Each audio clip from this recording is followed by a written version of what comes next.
In the public school setting nowadays, there is a lot of focus on this concept of bullying, and the laws have certainly come a long way in the last few years in trying to prevent bullying from occurring, and also in imposing obligations on school districts to have certain bullying prevention practices in place.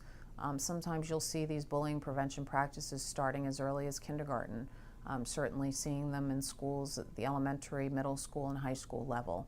It's a serious topic, and it's one that schools definitely are focused on these days. It's certainly something that's on their radar.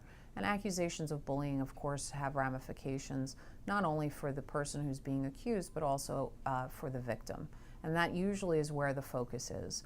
If your child has been accused of bullying, you certainly want to contact an attorney to make sure that your child's rights are being protected, that steps are being taken to prevent any dissemination of the information unnecessarily, so that there's no stigma attached to your child going forward. And also you want to make sure that certain policies and practices are being followed in terms of education law, and determining whether the child is entitled to due process, a right to be heard, a hearing.